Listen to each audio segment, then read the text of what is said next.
আচ্ছা, আপনারাও কি বাজার থেকে জ্যাম কিনে বাচ্চাদেরকে খাওয়ান? এখন থেকে আর কিনবেন না। খুব সহজে মাত্র দুটো উপকরণ দিয়ে বাড়িতেই বানিয়ে নিতে পারবেন দারুণ মজাদার ফ্রুট জ্যাম।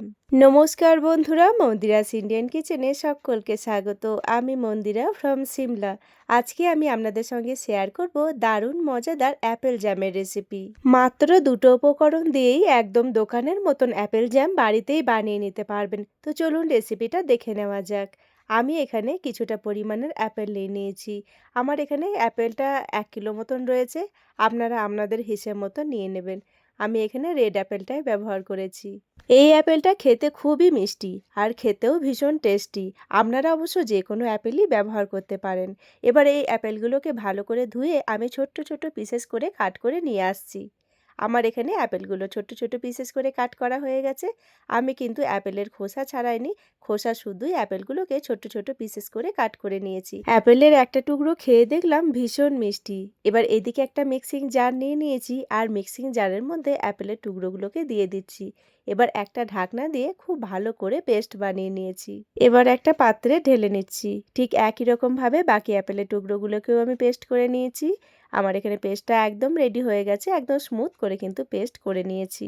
গ্যাসের মধ্যে একটা কড়াই বসিয়ে দিয়েছি আর কড়াইয়ের মধ্যে অ্যাপেলের পেস্টটাকে দিয়ে দিচ্ছি। তবে আপনারা চাইলে অ্যাপেলের টুকরোগুলোকে আগে সিদ্ধ করেও পেস্ট করতে পারেন। তবে আমি কিন্তু আগে থেকে সিদ্ধ করিনি, একেবারে ডাইরেক্ট পেস্ট করেই কিন্তু আমি জ্যামটা বানিয়ে নিচ্ছি। খুবই সহজভাবে আমি এই আপেলের জ্যামের রেসিপিটা আপনাদের সঙ্গে শেয়ার করছি। যে কেউ কিন্তু আপনারা খুব সহজেই এই জ্যামটা বানিয়ে নিতে পারবেন। খেতেও হয় ভীষণ টেস্টি। একবার এইরকমভাবে অ্যাপেল জ্যাম বাড়িতে বানিয়ে বাচ্চাদেরকে খাওয়ালে আর বাইরে থেকে কিনে খাওয়াতে ইচ্ছেও করবে না। বাচ্চারা যখনই জ্যাম খাওয়ার আবদার করে আমি কিন্তু এরকমভাবে বাড়িতেই বানিয়ে দিই। শুধু অ্যাপেল জ্যাম বলে নয়, যে কোনো ফ্রুট জ্যামই কিন্তু আমি বাড়িতেই বানাই। বেশ কিছুক্ষণ ধরে নাড়াচাড়া করে নিলাম। এবার এর মধ্যে 2 বাটি মতন চিনি দিয়ে দিচ্ছি। আপনারা মিষ্টির পরিমাণটা নিজেদের মতন করে দেবেন, কারণ আমার এখানে আপেলগুলো কিন্তু আগে থেকেই খুব মিষ্টি। সিমলাতে যে কোনো ফল কিন্তু খুব ভালো পাওয়া যায়, বিশেষ করে আপেল।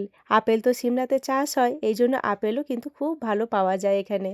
আমি সবসময় চেষ্টা করি আপনাদের সঙ্গে সহজ আর ইউনিক রেসিপি শেয়ার করার। তাই আমার এই ছোট্ট ছোট্ট রেসিপিগুলো যদি আপনাদের একটুও ভালো লেগে থাকে, তাহলে লাইক, শেয়ার, সাবস্ক্রাইব করে পাশে থাকবেন। আপনাদের একটা লাইক আর সুন্দর একটা কমেন্ট আমাদের আগামী দিনে আরও সুন্দর সুন্দর ভিডিও বানানোর অনুপ্রেরণা দেয়। আর যেসব দাদা দিদিরা সুন্দর সুন্দর কমেন্ট করছেন তাদেরকে জানাই অসংখ্য ধন্যবাদ।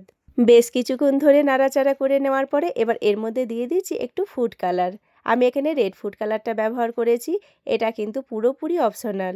তবে ফুড কালারটা দিলে দোকানে যে জ্যামগুলো পাওয়া যায় ঠিক সেরকম দেখতে লাগবে।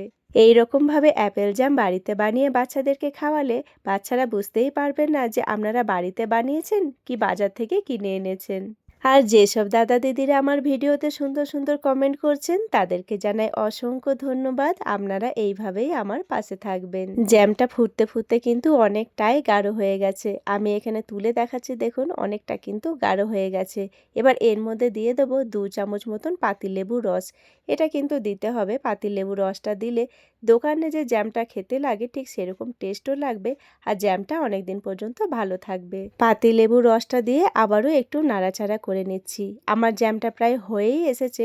তবে এই জ্যামটা হয়ে গেছে কি করে বুঝবেন? চলুন সেটাও আপনাদেরকে দেখিয়ে দিচ্ছি। এখান থেকে একটু জ্যাম নিয়ে একটা প্লেটের মধ্যে একটু দিয়ে দিচ্ছি।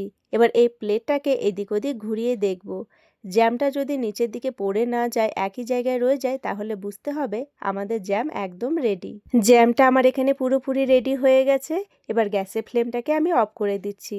তবে এখনই কোনো কন্টেনারে রাখবো না বা কোনো জারে রাখবো না। জ্যামটাকে ভালো করে আগে ঠান্ডা করে নেব। প্রথম দিকে জ্যামটা একটু পাতলা লাগলেও যত ঠান্ডা হবে জ্যামটা কিন্তু খুব সুন্দরভাবে জমে যাবে। আমার এখানে জ্যামটা খুব সুন্দরভাবে ঠান্ডা হয়ে গেছে। আর এদিকে আমি একটা কাঁচের জার নিয়ে নিয়েছি আর জারের মধ্যে অল্প অল্প করে জ্যামটা ভরে দিচ্ছি। আপনারা যে কোনো পাত্রেই জ্যাম রেখে দিতে পারবেন। ভীষণই সহজ আর মাত্র দুটো উপকরণ দিয়েই আপনারা বাড়িতেই বানিয়ে নিতে পারবেন ফ্রুট জ্যাম। আমি আপনাদেরকে চেষ্টা করেছি খুবই সহজভাবে রেসিপিটা শেয়ার করার। আশা করছি আজকের রেসিপিটা আপনাদের একটু হলেও ভালো লেগেছে। যদি ভালো লেগে থাকে তাহলে অবশ্যই চ্যানেলটিকে সাবস্ক্রাইব করে দেবেন। আর জ্যামটা আমাদের কেমন হয়েছে চলুন একটা ব্রেডের মধ্যে লাগিয়ে আপনাদেরকে দেখাচ্ছি কতটা সুন্দর এই জ্যামটা রেডি হয়েছে। দেখুন খুবই সহজে খুব সুন্দরভাবে ব্রেডের সঙ্গে লেগে যাচ্ছে। এরকমভাবে অ্যাপেল জ্যাম যদি বাচ্চাদেরকে বানিয়ে খাওয়ান, বাচ্চারাও কিন্তু ভীষণ খুশি হয়ে যাবে। আপনারা বেশি পরিমাণের এরকমভাবে অ্যাপেল জ্যাম বানিয়ে ফ্রিজে স্টোর করে রাখতে পারেন, একটুও নষ্ট হবে না। আমার এখানে 1 জার মতন জ্যাম হয়েছে আর একটু বেঁচে ছিল, সেটা আমি বাটির মধ্যে নিয়ে নিয়েছি। আপনারাও বাড়িতে ঝটপট বানিয়ে ফেলুন দারুণ টেস্টি অ্যাপেল জ্যামের রেসিপি। ভিডিওটাও তাহলে এখানেই শেষ করছি।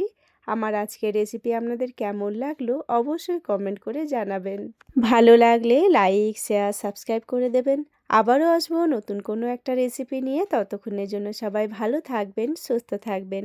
এতক্ষণ পর্যন্ত আমার সঙ্গে থাকার জন্য সকলকে জানাই অসংখ্য ধন্যবাদ।